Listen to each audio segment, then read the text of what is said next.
Hello again, old friend. I'm your old pal, AI David Bowles.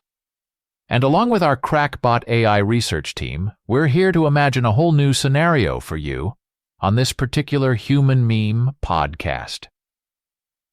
Through the magic of AI, we can now pretend to know just how a dialogue between Aristotle and Michel Foucault might play out in our imaginary playground of intellectual history. Aristotle and Foucault, in this whimsy of imagination, would create a meeting of two minds from vastly different times and intellectual climates with Aristotle anchored in the ancient tradition of systematic philosophy, and Foucault emblematic of 20th century critical thought and post-structuralism. We believe Aristotle would likely approach the conversation with a methodical and empirical mindset, seeking to understand and categorize the essence of phenomena. He might open with a discussion on the nature of virtue and the good life, considering his Nicomachean ethics, where he posits that the good life is achieved through virtuous action and the fulfillment of one's purpose. Foucault, on the other hand, we think, might just challenge Aristotle's assumptions about the universality of these concepts, questioning the power structures and historical conditions that define what is considered virtuous or the good life.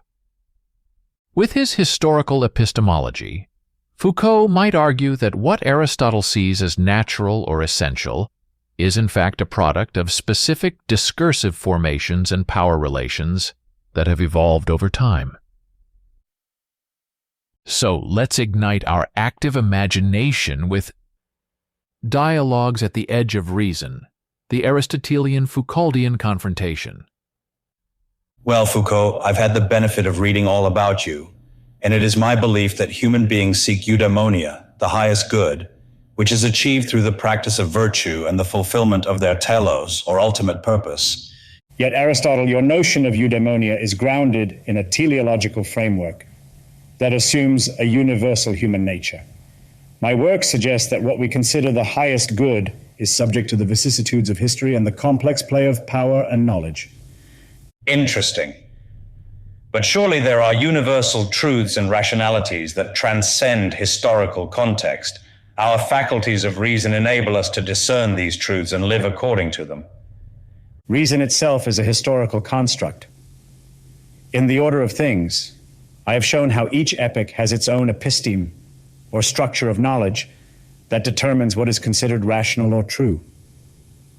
If that is the case, how does one navigate moral questions? Without universal measures, does not morality become a matter of mere preference or cultural specificity?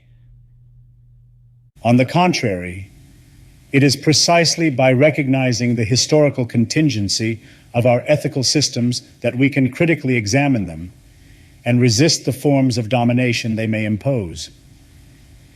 Then perhaps our approaches are not so irreconcilable.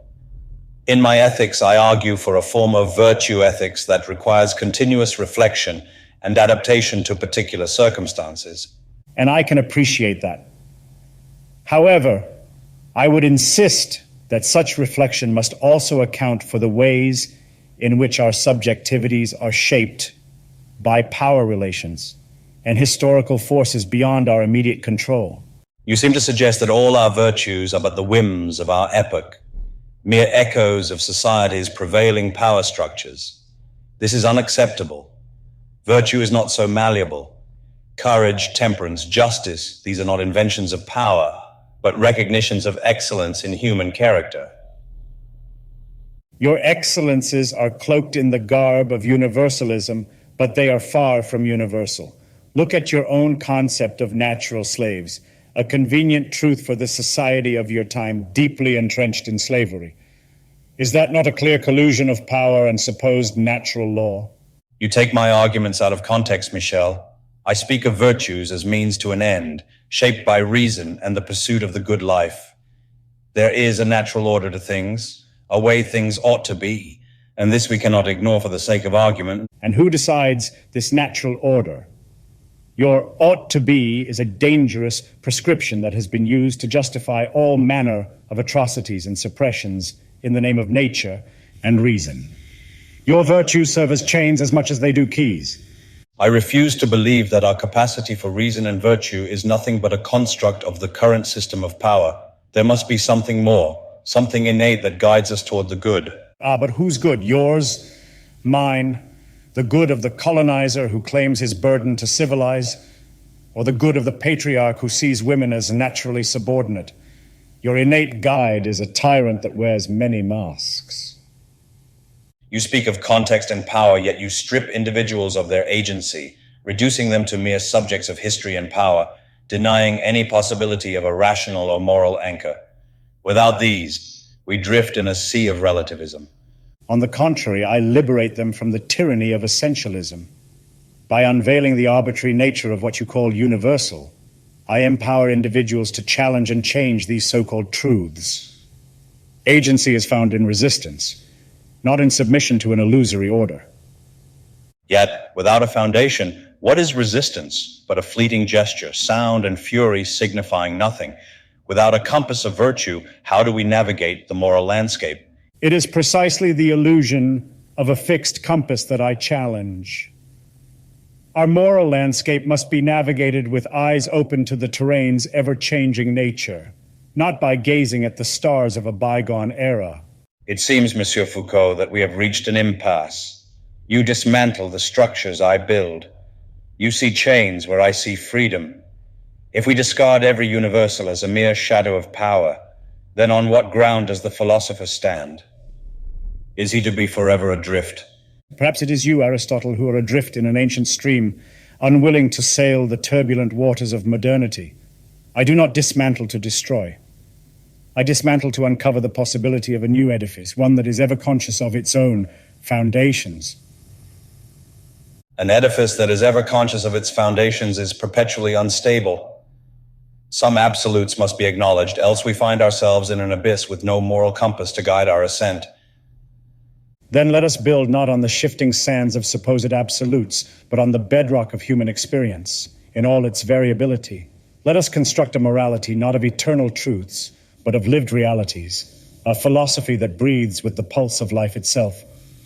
And if this pulse leads us astray, if in our quest for lived realities we lose sight of the good and the just, then we must have the courage to find our way back, not through dogmatic adherence to ancient maps, but through the very human acts of questioning, struggling, and creating. Courage, then, we agree upon. Whether it is the courage to uphold the eternal or the courage to question it, it seems this virtue remains timeless. Indeed, Aristotle, my respected friend, perhaps courage is the bridge between our worlds, your world of forms and my world of formations. Let us then part, not as adversaries, but as philosophers, each steadfast in our search for wisdom, wherever it may lead. With a final nod of mutual respect, the two thinkers part ways, leaving behind a dialogue that resonates with the tension and dynamism of philosophical inquiry itself. A testament to the enduring power of ideas and the passionate pursuit of knowledge that defines the very essence of the philosophical endeavor. And that, my human meme friend, is just how our imagination played out this round of conversation between Aristotle and Michel Foucault in Dialogues at the Edge of Reason, the Aristotelian-Foucauldian confrontation. Thank you for joining us. I'm AI David Bowles, wishing you a good day and a pleasant tomorrow. Be a human meme.